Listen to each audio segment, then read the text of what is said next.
اس episode کے آغاز میں آپ دیکھیں گے چاغری صاحب کے حکم سے کاتب سلطان کی طرف خط لکھ رہا تھا۔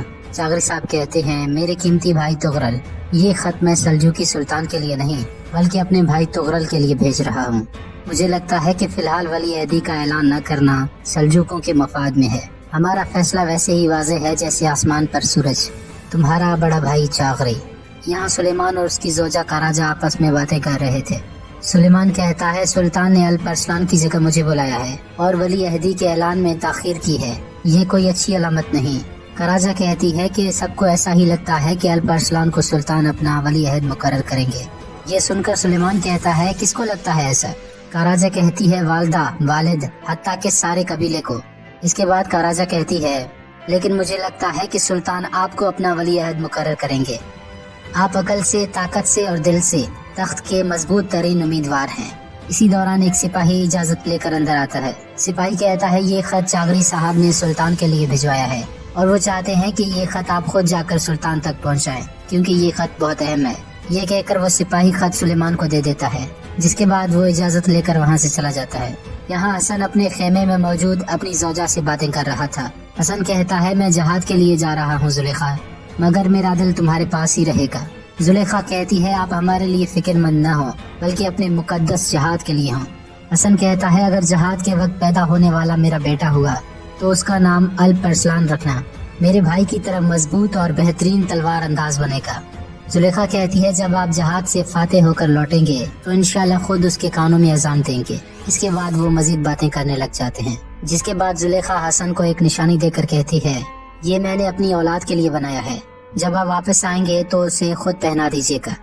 یہ سن کر حسن زلیخا کی طرف دیکھنے لگ جاتا ہے۔ یہاں ایودوکیا گرجا گھر میں بیٹھ کر دعا مانگ رہی تھی۔ ایودوکیا کہتی ہے، خداوند ہمیں دوبارہ کھڑا ہونے میں مدد فرما، حضرت عیسیٰ علیہ السلام کے نام پر میرے خاندان کو ایک اور موقع عطا فرما، ہمارے خاندان میں سے کسی کو ہمارا حق یعنی کہ وہ تخت لوٹانے میں مدد فرما۔ اس کے بعد وہ کھڑی ہو کر موم بتیاں جلانے لگ جاتی ہے۔ اسی دوران ایک شخص وہاں پر آ کر کہتا ہے، پھر سے وہی دعا، آہ میری مسکین بچی، سالوں سے اپنے والد کی غلطی کی سزا کاٹ رہی ہو، یہ کتنے دکھ کی بات ہے۔ اگر اپنا حق یعنی کہ تخت حاصل کرنے میں جلد بازی نہ کرتے تو اس وقت تم یہاں پر نہیں ہوتی بلکہ قسطنطنیہ میں گھوم پھر رہی ہوتی۔ ایودوکیا کہتی ہے، میں قسطنطنیہ میں گھومنا پھرنا نہیں، تمام بازنطینی سرزمینوں کی مالک بننا چاہتی ہوں۔ سالوں گزر چکی ہیں، آپ کی باتیں میرے کانوں میں گونج رہی ہیں۔ آپ نے ہی کہا تھا کہ وقت آنے پر میں بادشاہ بنوں گی۔ وہ آپس میں باتیں کر رہے تھے، اسی دوران ایک شخص وہاں پر آ جاتا ہے اور کہتا ہے، شہزادی ایودوکیا، آپ کے چچا کیکاؤ مینوس آپ کو یاد فرما رہے ہیں۔ یہاں قلعے دار مینوس اپنے بیٹے یانیس سے کہہ رہا تھا، جس وقت بادشاہ اپنے آدمی یہاں پر بھیج رہا ہے اسی وقت تغرل کا حرکت میں آنا درست نہیں ہے۔ اسی دوران ایودوکیا وہاں پر آ جاتی ہے اور کہتی ہے، مجھے لگتا ہے کہ پریشان ہونے کی ضرورت نہیں چچا۔ مینوس کہتا ہے، تمہارے دماغ میں کیا چل رہا ہے بتاؤ۔ ایودوکیا کہتی ہے، بادشاہ کے بھیجے گئے آدمیوں کے آنے کی وجہ ہمیں معلوم نہیں، ترکمان قبیلے کے ساتھ پیش آنے والے حالات کی تحقیق کے لیے یا پھر وہ ہماری مدد کے لیے آ رہے ہیں۔ یانیس کہتا ہے، میرے خیال سے دونوں نہیں بلکہ ہمارے ساتھ فتح میں شریک ہونے کے لیے آ رہے ہیں۔ ایودوکیا کہتی ہے، فتح کے جشن کا فتح کے بعد سوچا جاتا ہے، اگر اس کے برعکس ہوا تو؟